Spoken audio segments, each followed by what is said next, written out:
Hello viewers. आज हम जिस टॉपिक को यहाँ पर लेने वाले हैं वो बैंक से रिलेटेड है। तो पहले आपको मैं प्रॉब्लम बता देता हूँ, फिर आगे हम डिस्कस करते हैं। कि मान लीजिए किसी व्यक्ति को आपने सामान बेचा है और सामने वाले व्यक्ति ने क्या किया है, चेक दे दिया है। चेक दे दिया कहने का मतलब है कि चेक से उसने पेमेंट आपको किया है। तो अब सवाल आता है कि इसकी एंट्री हम जब करते हैं तो हमें क्या करना होगा।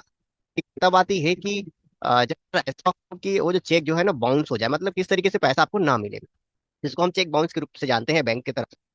तो अगर बाउंस होता है तो जवाब अपने जहाँ सीख रहे बच्चे पूछेंगे, बताएंगे जो आपके दिमाग में, वीडियो ढूंढेंगे।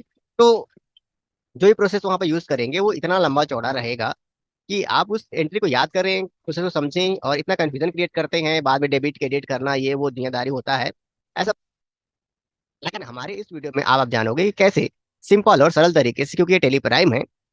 टेली ERP 9 था तब दिक्कत पड़ती थी, ये प्राइम है। इस कारण से आपको किस तरीके से, सरल तरीके से, अगर कोई बैंक का कोई चेक वाला पेमेंट आता है तो उसकी एंट्री कर सकते हैं। तो इसके एंट्री करने के लिए क्या करना होगा। तो पहले मैं ये देख लेता हूँ कि मैंने किसी को सामान सेल किया है क्या। हाँ, यहाँ पर एक सेल हुआ है 3,000 रुपए का। अब इसी से पैसा ले लेते हैं। वाउचर में जाने के बाद F6 का बटन दबाते हैं, और और पैसा जो है वो बैंक में आ रहा है। तो बैंक का डेटा भी चेक करना है, क्योंकि देखो हम जो भी बात करते हैं रियलिटी पर बात करते हैं। तो हमें जाना जरूरी है कि बैंक अकाउंट में कितने पैसे, ताकि कोई आया तो दिखाई हमें दे। अब देखो 1,50,000 बैंक में हमारे है, कुछ आएगा तो पता चल जाएगा। वाउचर में F6 पैसा बैंक में आ रहा है, चेक से पेमेंट है तो। और जो दे रहा है उसका नाम, जितना दे रहा है वो अमाउंट, और किस बिल का दे रहा है तो इस बिल का दे रहा है वो, और इसके बाद इंटर। अब यहाँ पे थोड़ा सा मैं गायब हो जाता हूँ। चेक से पेमेंट कर रहा है तो चेक, अब उस चेक का नंबर डालने के लिए हमें बोला जा रहा है, नंबर डाल देते हैं। और कौन से बैंक का चेक है तो उस बैंक का नाम सेलेक्ट कर लेते हैं, PNB बैंक का चेक है। आप फिर से देख सकते हो मैंने क्या क्या भरा है, चेक नंबर और कौन सा बैंक का है ये मैंने भर दिया।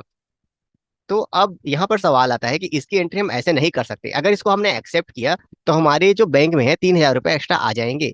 लेकिन अभी ये जो चेक है, चेक का जो पैसा है वो तुरंत UPI पेटीएम से ट्रांसफर होकर नहीं आता, समय लगता है। हो सकता है एक दिन लग जाए, 24 घंटे लग जाए, 48 घंटे लग जाए, ऐसे हो सकता है। जब तक पैसा नहीं आया है तब तक ये एंट्री करना सही नहीं है।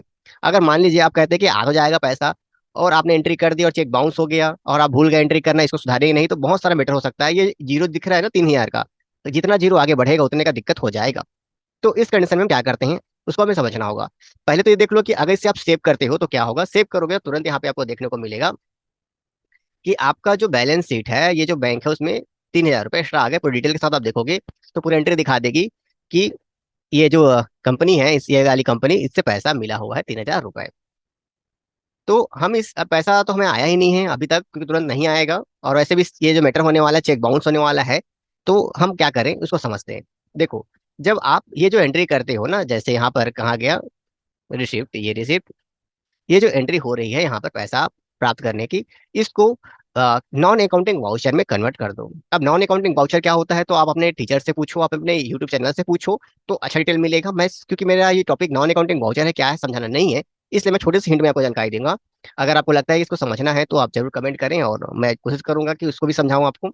सरल शब्दों में मैं कह सकता हूँ कि अगर आपके पास 1,00,000 रुपए है, और उस 1,00,000 रुपए में अगर 1 रुपए भी किसी भी लेन देन से कटता है तो वो अकाउंटिंग वाउचर है। लेकिन अगर आपके पास जो पैसा रखा है उससे 1 रुपया फर्क किसी भी लेन देन से नहीं होता तो नॉन अकाउंटिंग वाउचर है। इसका मतलब वो आपकी कंपनी का लेन देन तो है, लेकिन उसका इफेक्ट कैश में नहीं पड़ रहा है, यानी आपने उसको होल्ड करके रखा हुआ है। तो हमें भी क्या करना है, इस रिसिप्ट वाउचर को होल्ड करके रखना है तब तक जब तक बैंक का पैसा क्लियर ना हो जाए। तो मैं फिर से दिखा देता हूँ आपको क्या दिखाने वाला हूँ। मैं बैलेंस शीट दिखा रहा हूँ आपको, और ये बैंक में कितने पैसे वो दिखा रहा हूँ आपको। क्योंकि मैं आपको एंट्री डिलीट करने वाला हूँ, मैं तो इसको अल्टर करके कर सकता हूँ यहाँ पे। ये मैं अल्टर करूंगा तो काम बन जाएगा, लेकिन मैं आपको पूरा डिलीट करके दिखाना चाहता हूँ ताकि वो एंट्री हर किसी के लिए, चाहे वो नया हो, उन सब के लिए काम हो।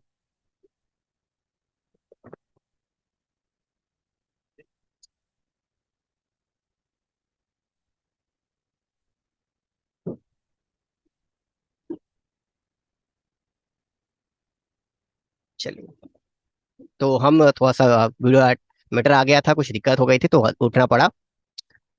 अब यहाँ पे हम देख लेते हैं कि बैंक में कितने पैसे हैं। तो बैंक में 1,50,000 रुपये रखे हुए हैं यहाँ पर। अब क्योंकि हमने एंट्री डिलीट कर दी है इस कारण से ये चीज डिलीट हो गया है।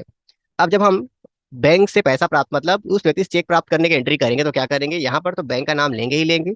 लेकिन इन सबको स्टार्ट करने से पहले यहाँ पर देखो क्या लिखा है, ऑप्शनल। तो आपको ध्यान में रखना है, इस ऑप्शनल को क्लिक कर देना है। जैसे आप क्लिक करोगे तो यहाँ पर सेंटर में ऑप्शनल लिखा जाएगा, उसके बाद आप एंट्री कर सकते हो। जिससे पैसा मिला, जिससे जो पैसा मिला वो पूरा एंट्री आप कर दो। 3,000 रुपये, वापस 3,000 रुपये मैं लिख रहा हूँ, इस बिल का है। जैसा एंट्री करते हो वैसा ही एंट्री करो। वही काम आप करो जो आप कर रहे थे, वही चेक नंबर डालो, बैंक का नाम लेना है तो लो, जैसा आपको काम करना है आप करो। अब इसे सेव कर दो। आपने एंट्री कर दी भी। अगर आप डे बुक में देखना चाहो तो यहाँ पर देखो, सॉरी गलत जगह चला गया था। डे बुक में देखो ये एंट्री दिख रही है, लेकिन अलग से दिख रही है। और अगर आपने बैलेंस शीट को अगर आप ध्यान से देखो तो बैलेंस शीट में कोई इफेक्ट नहीं पड़ा है। तो इसे हम तब तक होल्ड कर सकते हैं जब तक पैसा हमारे पास क्लियर ना हो जाए। तो जब भी आप चेक की एंट्री कर रहे हो तो आपको यही वाली एंट्री करनी पड़ेगी जो मैंने बताया है। इससे क्या होता है, वो जो एंट्री है कुछ समय के लिए होल्ड रहता है, रुका हुआ रहता है। और ऐसा होने के बाद क्या करना है हम लोग को, जब पैसा आ जाएगा, जब सब चीज क्लियर हो जाएगा, तो वापस उसे रेगुलर कर देना होगा।